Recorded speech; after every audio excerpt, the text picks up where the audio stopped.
in a moment. But I checked out this Home project, this movie that has this launch all over YouTube, theaters, DVD across the world.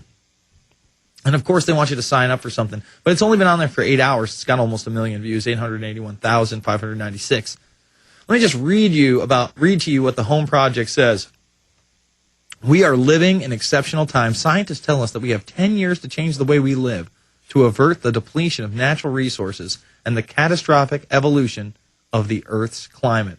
Catastrophic evolution of the Earth's climate. See, they want to make climate change about human beings. Global warming from chlorofluorocarbons, that wasn't good enough. No, it's CO2. It's the essence of life. CO2 is one of the big creators of life. Remember, trees breathe CO2. That's what they breathe. And they emit oxygen to us. It's a symbiotic relationship, but they demonize CO2. The stakes are high for us and our children. 10 years away. They were telling me it was 10 years away when I was a kid. And it's been long over 10 years since they were fear-mongering global warming. I must have been, 9, 10 years old, 11 years old. I'm almost 30. It's almost 20 years they've been fear-mongering, at least on my level. The stakes are high, and for us and our children, everyone should take part in the effort. Everyone needs to take part in the effort, just like everyone needs to take part in mandatory service according to H.R. 1444 that's currently in committee. And Home has been conceived to take a message of mobilization out to every human being. For this purpose, Home needs to be free. A patron of the PPR group made this possible. EuropaCorp, the distributor, also pledged not to make any profit because Home is a non-profit film. See, they're trying to piggyback on the Patriot movement and how we've given away our films for free. This is important. Millions of people need to see this for free. But we don't have we can't get on the front page of YouTube. We don't have promotions in theaters. We don't have multi-level distributions through DVDs. This is all government funded. This is all a psyop on you, the world populace. Let me say it again, a psyop on the world populace, on the world stage. This is already in subtitles for everybody, as a huge PR campaign. This is backed by the globalists. Home has been made for you. Share it and act for the planet. They want this video to go viral in the worst way. And really, they've enabled it to go viral by putting it on their front page, promoting it in this manner. It's on MySpace. It's on the top sites out there. Facebook. I was getting posts about this early in the day, didn't know what it was, but I couldn't miss it. It was all over the place. PPR is proud to support Home at www.ppr.com. Home is a carbon offset movie, actioncarbone.org. And for more information about the planet, go to goodplanet.info. http www.home-2009.com. And we're going to see more and more of this type of propaganda using the new media with the old media to try to promote things like, you're bad, you need to pay a carbon tax. All right, let's go to Peter in California. Peter, you're on the line. Yes, sir. Jason Bermas, how you doing? All right. All right, I'm kind of confused. Is Gen X and X gamers also part of domestic extremism? And if so, I guess they're all going to have to be dealt with also. Well, I would imagine since they were taking away gamer tags about a month and a half ago when they said, no, we can't have any inside job 9/11 gamer tags, and no, we don't want Bilderberg gamer tags. Total censorship.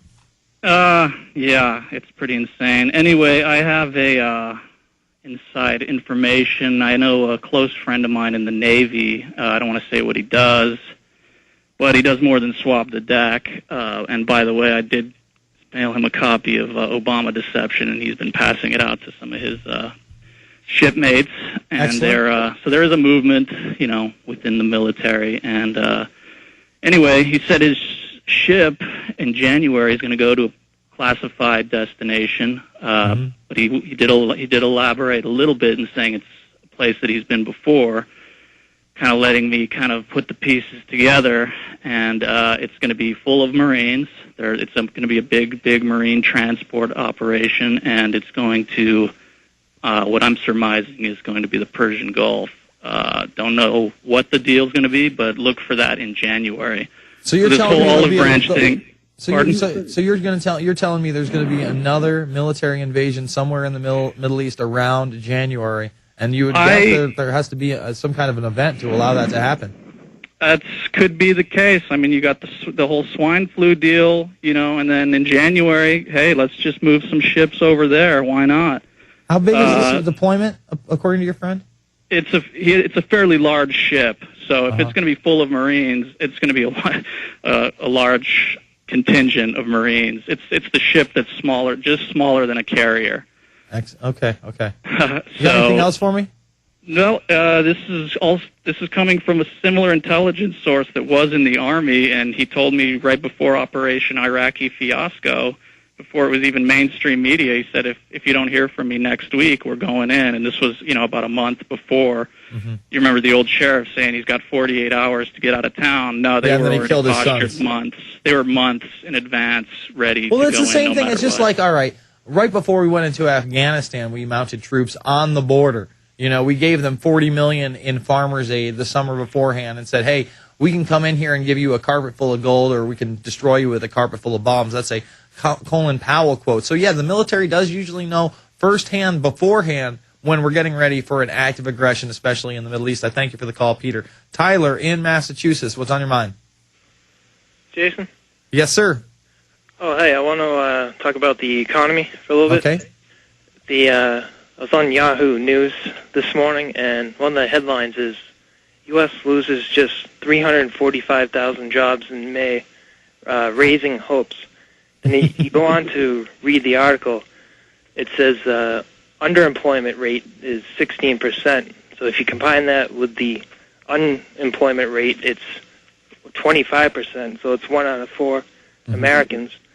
Then you go on to read it. It says the average work week is 33 hours, which is the lowest record since 1964. And the number of people out of work 6 months or more is 4 million, which is the record.